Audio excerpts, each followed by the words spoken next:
Hi guys, it's Faye here. So this is actually part 2 of the video. Originally, I have planned to make everything in one full guide, but the video became a little bit too long. So I decided to split into 2 parts. And in part 1, we already talked about the overall buying process for foreigner to get a property in Malaysia. So you already got the ideas of the whole process of buying a property, right? Now, what are the costs that foreign buyers need to prepare? So the very first payment that done by buyer is usually the down payment and the state levy. State levy is very depends on different state, but in Johor, for property below 1 million is 50,000 and above 1 million is 3% of the property price. So legal fee, if you're buying a project, means that the unit is still under developer. Normally they will be free for legal fees and also the loan legal fees. But if today you're buying a subsale unit or says resale unit, right? SPA legal fee and loan legal fee will always bear by the buyer. Okay, so for this one, if bear by buyer, normally is around 1.25%. 1% plus is not that much, don't worry. Okay, next here we have the stamp duty, which is MOT, Memorandum of Transfer. This one also depends on the timeline that you have to pay. You have to get this amount of money out. Okay, this one is 8% of the property price. But if you are actually buying the under construction project, you don't have to pay it first. You only pay after 1 to 2 years you get the keys. Means that it's handover unit 1 to 2 years time. Then only the developer will get the title and then transfer to the owner.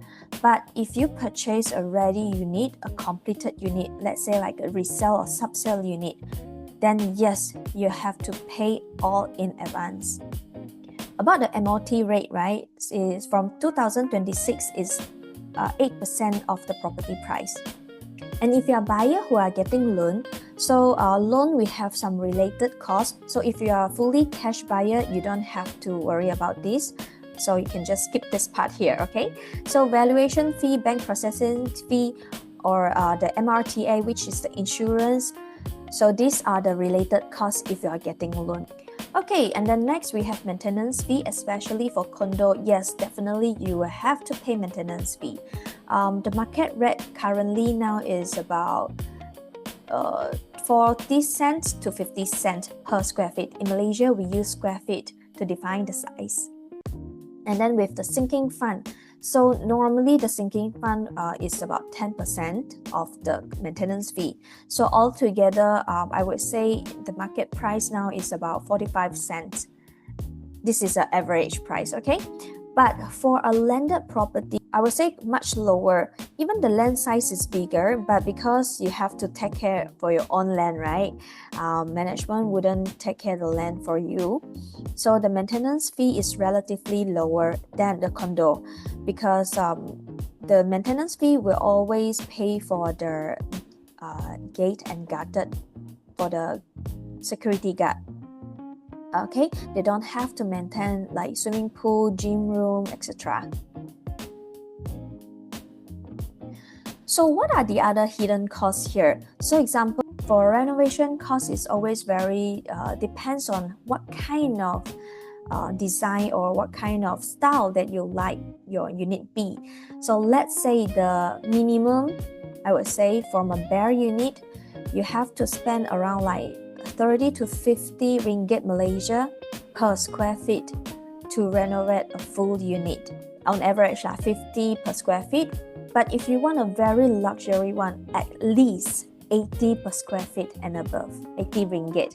Of course, you will also have furniture package as well. But you know, nowadays, shopping online is very easy and it's relatively lower cost. And then utility deposit, property management fee, or if you're engaged to an Airbnb management, so they will help you to set up. All these are considered hidden costs here. So many buyers only calculate the property price, but the actually setup cost after getting the key is something you must also prepare for. Okay, so now let's talk a little bit about under construction and completed project. What are the difference? So we compare both. If you're getting an under construction unit, the good side of getting under construction unit is you have a lower entry price, and then you can have progressive payment, especially for cash buyer. You don't have to pay all at once. The progressive payment is always followed by the schedule set by government. Okay, so this one, whole Malaysia is the same. And then, of course, you have better appreciation potential here. So what are the bad side to getting a construction unit? For a new launch project, until the handover for high-rise normally is minimum from 3 years, maximum to 5 years. Sometimes if the construction is getting delayed, maybe the developer will ask for government to approve the handover late a little bit.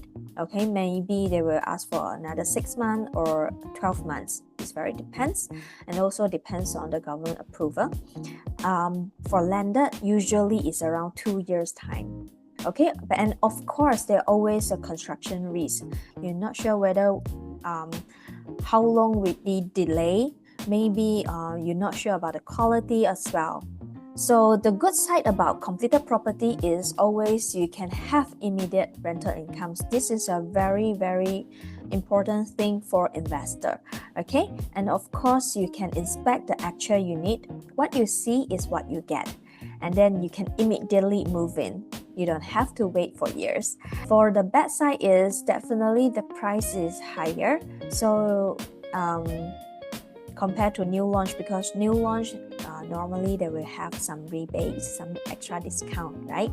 So you will have higher upfront capital. So for completed project, the good side is you can have immediate rental income. This is really important for investor, right? And then you can inspect the actual unit. What you see is what you get. And then for those who are buying for on-stay, you can immediately move in. But the bad side is definitely you will have higher upfront capital. Because for under construction projects, developer will always give some discount or rebate. So the price is relatively lower than before. And after a few years, maybe because of the amenities or infrastructure, maybe the location become better. Definitely the property price will become higher. Okay, now let's talk about some common mistake that many foreign buyer makes when they're entering Malaysia property market.